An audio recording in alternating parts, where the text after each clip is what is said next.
Namaskar and welcome. You're watching the special broadcast of DD Dialogue. I'm Sakal Bhatt. New York Times recently has posted an ad to hire journalists for South Asia business segment. But the prerequisites for this particular position offered by New York Times, supposedly one of the top internationally acclaimed media houses, has created massive outrage and in fact, many would question its credibility, the brand journalism of New York Times and its credibility. Why? Because this ad is clearly talking about that it is looking to hire journalists with a very clear ideological bent, those who would openly bring in a very strong element of anti-Hindu bias. Anti-Hindu bias and anti-India bias in its reportage, in its so-called coverage. In this episode of DD Dialogue, we have specific questions for not only New York Times, but certain sections of Western media who have been not only obsessed with India's growth story, but also coming up time and again with anti-India propaganda under the garb of journalism and massively misleading international headlines about India specifically. We question these misleading headlines and their brand of so-called journalism. We ask, are these media houses actually wanting to hire journalists or political activists with certain kind of bents? We also ask, is anti-India bias a prerequisite for the media houses like New York Times? And on the show this evening, we have with us. So is New York Times actually following their brand of journalism under the garb of journalism, but basically it's a propaganda, anti-India propaganda? On DD India, on the special broadcast, we're extremely honored to have high-powered panel. Joining us all the way from Bangalore, Rajiv Chandrasekhar, Member Parliament and cellular pioneer, joining us. Namaskar, Rajiv ji. Thank you so much for joining us. Very, very glad to have Dr. Vijay Chauthaiwale, in charge Foreign Affairs, BJP, joining us on the show from National Capital, and very, very veteran, eminent journalist and also senior advisor to the Information and Broadcasting Ministry, Government of India, Kanchan Gupta, also joining us on the show. I'm going to quickly start this with Rajiv ji. Rajiv ji, very quickly, I'm not going to revisit what all has happened in the past when it comes to specifically New York Times so-called reportage on matters which are very, very critical in nature to our internal security, whether it was Pulwama and now this latest so-called advertisement. It can't get blatant than this, but the question I'm going to ask you, Mr. Chandrasekhar, till how long we're going to take this? What would be our response to this now? No, so I think, Sakal, there are two issues that arise out of this this exposure, if you want to call it that, which is, one is that it is clear that New York Times, which is obviously a wanted brand, it's a very reputed old, journalistic brand from a Western world, where we've had certain suspicions and concerns about their reportage for last several months. Absolutely. Suspicion of bias and suspicion of prejudice. Now, when they are so brazen and they come out with an ad like this that pretty much puts out there what their sense of predetermined narrative about India is and what their expectations of a journalist is, I think that facade of unbiased journalism or the facade of impartial journalism has been torn down. I think the most important thing is that even if there was any Indian who believed that New York Times was in any way impartial journalism or it was unbiased journalism, this advertisement basically exposes that and puts to rest that discussion and that debate. For a long time, a lot of us have argued that there is more to what New York Times and Western brands have been doing. There is a certain pattern to it. Absolutely. Absolutely. Now, in terms of what we should do, I think we should do what we continue to do as a government. Which is? We stress on putting the truth out there. We stress on combating every lie with the facts and the truth. There is no shortcut to defeating falsehoods and fake news. There is no instant way of dealing with fake news except to deal with it the way we have been dealing with it, and maybe we need to deal with it in a more broad-based manner, in a more determined manner, which is to deal with every fake news, with every biased reporting, every prejudiced reporting, with the facts, with the truth, and make sure that the truth and the facts are out there. Okay. So at a very broad level, for example, if New York Times wants to paint this picture of India being this muscular Hindu self-sufficient Yes. nation. Yes.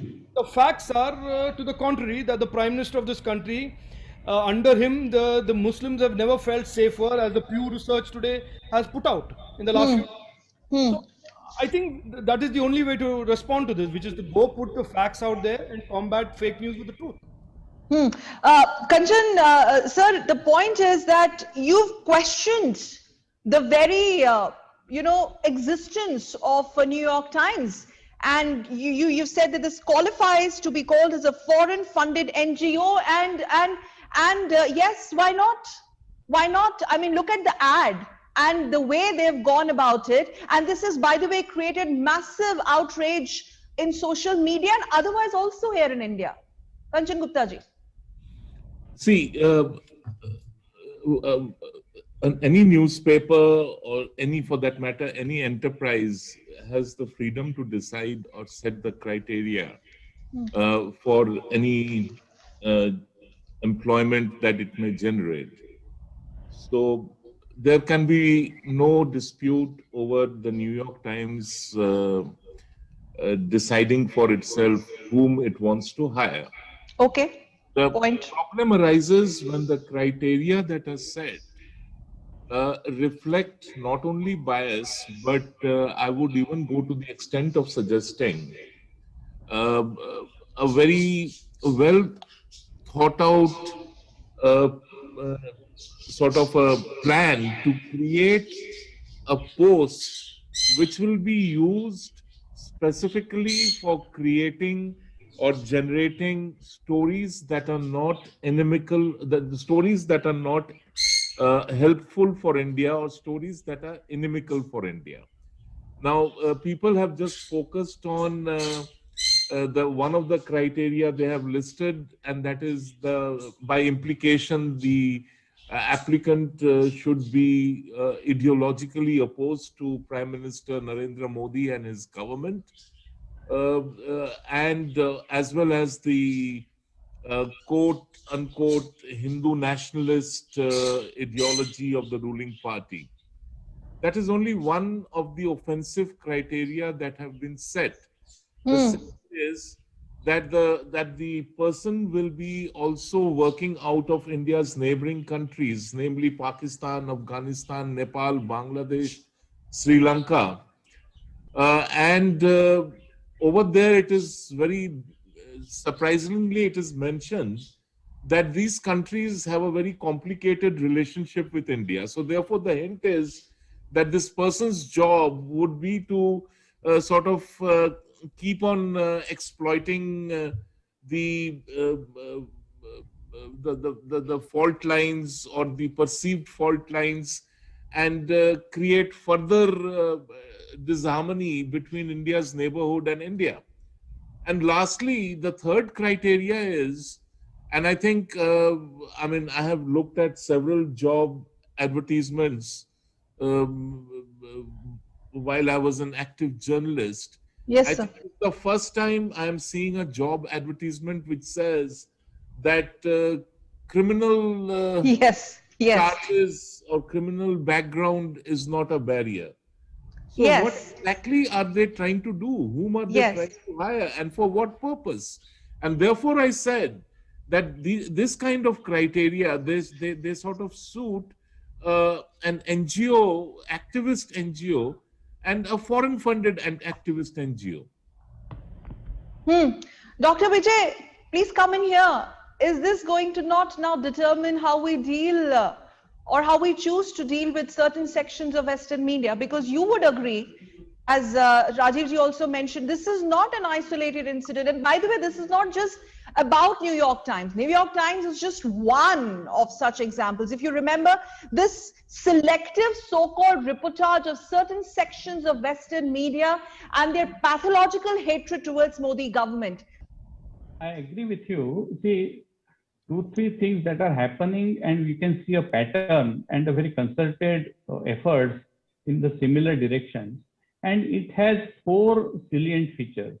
One is you need to be anti-India. You also need to be anti-Modi. You need to be Hindu-phobic, And also you need to adhere to a cancel culture, which means that any alternate views, they simply will not allow to come to the forefront.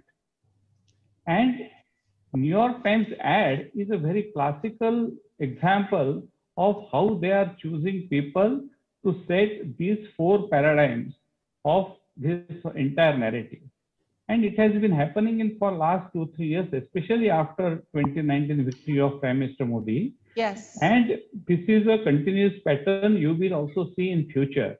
And we need to see it as a larger malaise against India, Indian government, against Hindus and patriotic Hindus and patriotic citizens of India, and somehow to suppress the voices of alternative narratives. And this is only a symptom, and the disease is quite widespread. How should be the response like? Let's elaborate a bit more. Rajiv ji, you would remember New York Times misspelled Prime Minister, our Honorable Prime Minister's name. Then in 2019, Pulwama terror attack, they had the audacity to call it an explosion. Then they continue to give bizarre, outrageous headlines as far as our budget is concerned or our Mars mission is concerned. And then they go ahead and come up with a racist tweet, cartoon, then they go ahead and delete it. And we are talking about the so-called top brand of international journalism, New York Times. Right. So I want to take up a little bit from where Vijay left off. And I think we need to understand one thing, Sakal. Yeah. India as a country since 2014 is on the rise. The world recognizes it. We are going to be shortly a $5 trillion economy. We are the 5th largest economy in the world. And we are challenging the status quo for many nations in terms of trade, in terms of technology. Now with Atmanirbhar Bharat, we want to aspire to disrupt the traditional supply chains of the world. So there are many forces that are going to be naturally concerned about India's rise. Let us clearly accept that. Let us clearly recognize that. Now, whether these forces use surrogates like new media brands or social media platforms to create an alternate narrative to the narrative that we are all trying to build, which is an India which is on the rise, that is something we can explore separately, it's a fact. We know that there are forces out there that are deliberately out to trip up India, create roadblocks in India's progress. My own personal view, and I don't speak for the government, nor do I speak necessarily after any great consensus, is that the only alternative to this narrative that is being put out there repeatedly against India, whether it ranges from fascism or Hinduism or self-sufficiency without understanding what the word is for us to go build this powerful narrative of an exciting India that is on the move, that is on the rise, that is democratic, that values fundamental rights for its citizens. Go out there and let the world understand through this narrative of ours, through putting the facts and truth out in a manner that is as strong, as wide, as deep and as broad as any of these brands have. We have to do it. We have to figure out a way to do it. Because I know your next question is going to be, how do we do it? Absolutely. So Absolutely. For that, Kanchan is a professional. Vijay has a lot more experience internationally, and these are the minds that should sit down and figure out how we should do it. But I know what we should do. We have to stop being defensive. We have to stop believing that good work alone is enough. We have to put out there for the world to see. And there are many people, by the way, there is a huge silent majority of people in this world that want India to succeed. There is a huge number of countries that want India to be the success. The largest democracy of the world should lead the way for the economy and trade and technology post-COVID is a given. There are a lot of forces that are supporting us.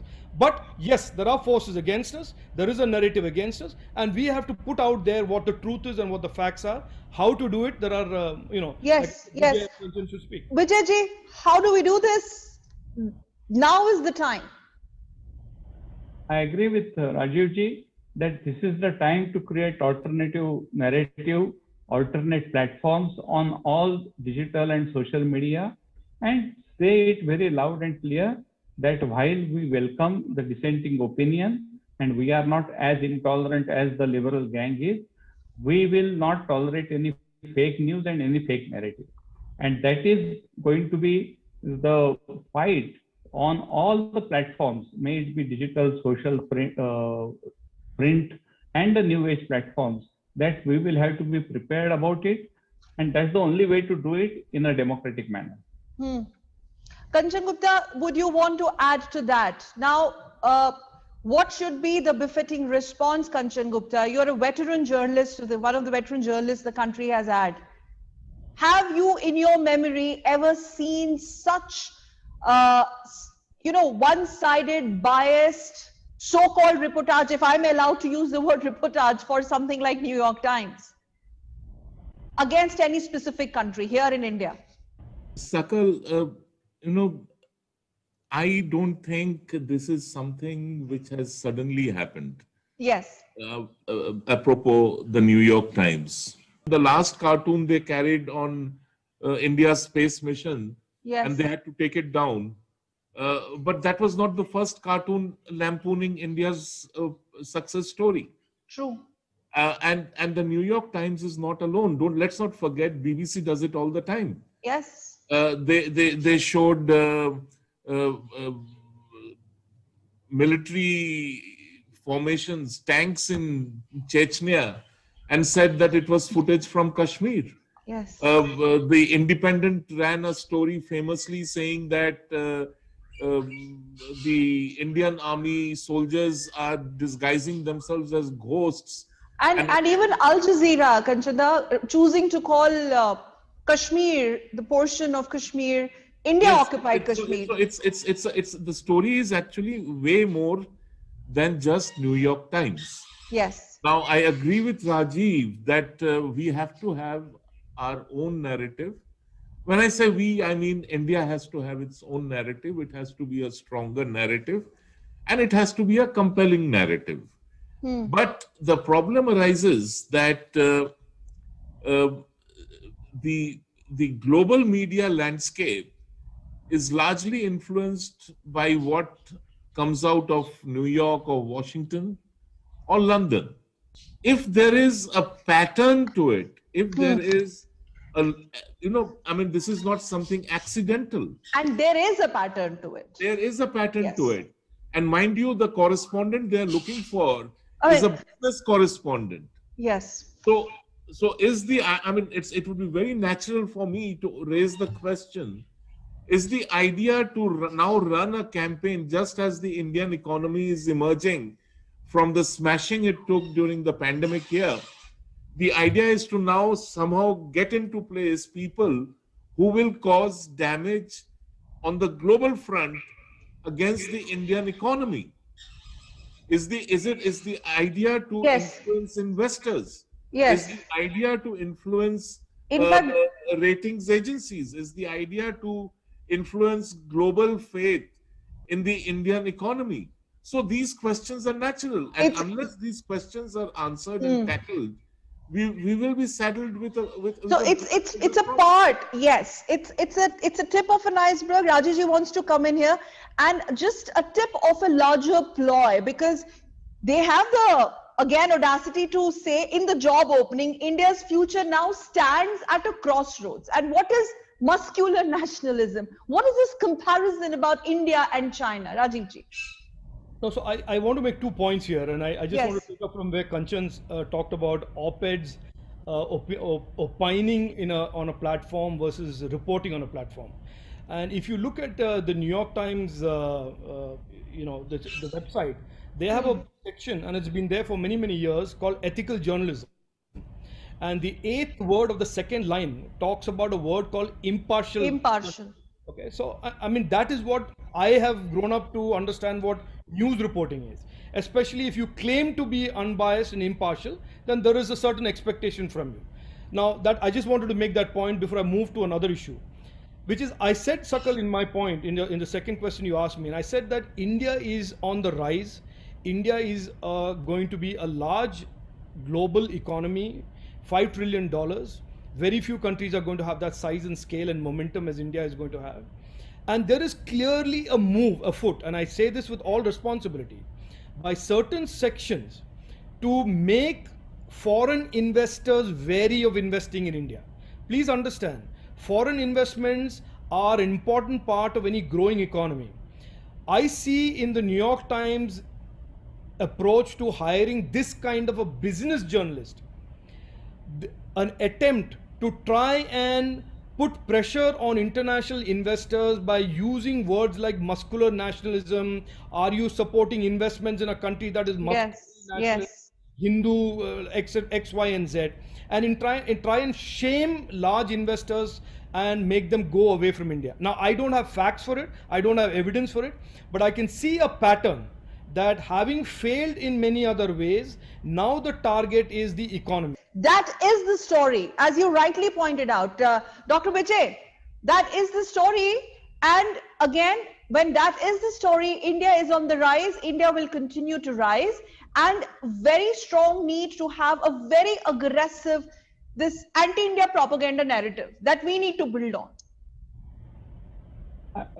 There cannot be two opinions about what Rajiv has said, that these media platforms are going from one stage to other.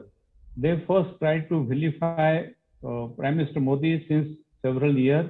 When they didn't succeed there, then they tried to defame India as a country, Hindus as a tradition and civilization by putting a lot of fake narrative against several traditions of Hinduism, which Kanchanda has very elaborately explained. And now the third target would be where it hit most, and that is economy, where all other things have failed.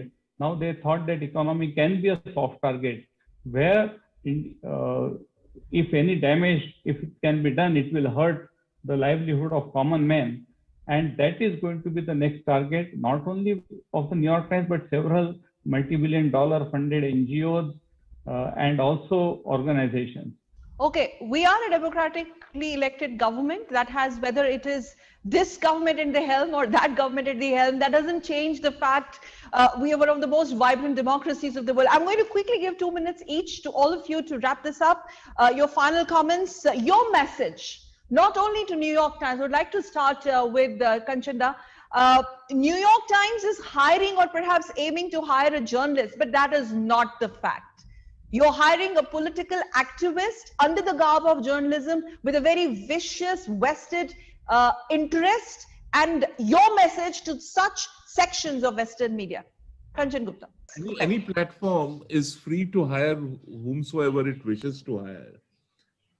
But while that is the freedom of choice for the platforms, news platforms, the government, it is the government's responsibility to ensure that mischievous activity in the garb of journalism and again, quote unquote, journalism which claims to be impartial, then certain concerns are bound to rise, and it is then for the government to decide how to deal with those concerns. And this is not something unique for India. Ironically, even America has had a good bitter taste of this kind of journalism. Europe is facing it. There is a twin challenge posed by big tech. So we should look at the big picture. Okay. And while looking at the big picture, we have to work on the policy front. We have to work on the legal front, and more importantly, we have to hard sell our own story through our own platforms, Indian platforms, and there are any number of them, and try and get that story out into the larger world. Yeah. So, Rajiv Chandrasekhar, it's like the battle of relevance that they are fighting versus India's rising India story, India's shining India story. No, exactly. So, Sakal, I would not spend too much time obsessing over New York Times. I think the fact is they have clearly exposed themselves to the whole world, and most importantly to Indians, that they are not about impartial journalism. They are not unbiased, and they have a particular mindset that is the DNA of that brand. And as Yes. long as they are very clear about it, I think we should have no problem. They are free to do what they want, but we should never believe, as we had believed earlier, that they are anything about journalism or that they are anything about impartial reportage. So, having said that, I want to just add to what Kanchan said. We have a mission as a nation, Sakal. We have a mission as a government that we owe it to our people to grow our economy. $5 trillion is not an academic number. It is not some academic race. It is the way to eradicate poverty, to bring prosperity to every Indian. That is why we need to grow. That is why we need to become a global superpower, economic superpower. It is not because we are in some contest of getting gold medal, silver medal, bronze medal. We have to do this for our own people. And because of that determination that we have for our own people, there are forces that are going to trip us up. That the forces may be border disputes with certain countries, it may be terrorism, it may be media warfare, it may be social media platform capture. All of these things are in the scheme of things in terms of forces that try to trip us up in terms of our mission. We should in turn be very determined that we are going to get to where we have to get, and we will do whatever we have to do. If we have to be strong at our borders, we will be strong at our borders. If we have to do counter narratives to deal with fake news, we will do counter narratives. The repertoire and the basket of things that we have to do, we have to do. How to do it and who will do it, etc., etc., the government will decide. But a determination we should have that New York Times, sitting in New York, thousands of miles away, is not going to trip up a democracy of 1.3 billion people who are determined to change our fate and our future. We will do what we have to do. You may think whatever you want to think. You know, just to sum it up like that. Dr. Vijay, yes. I fully concur with both Kanchanta and Rajuji. This is New York Times, as I said, is simply a symptom. We will have to have a very bigger fight and very wider fight on every front.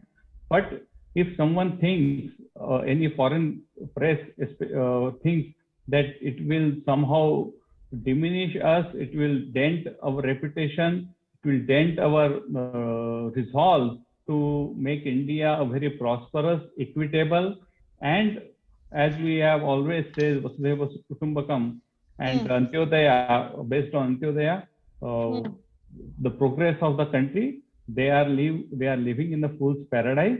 So I think it's the likes of New York Times, that they are overtly obsessed with India's rising India, shining India story, and you know, this whole anti-India narrative and desperate attempt by these certain sections of Western media like New York Times, BBC, Al Jazeera.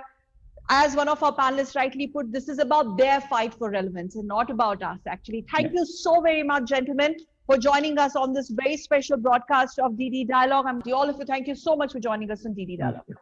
Namaste.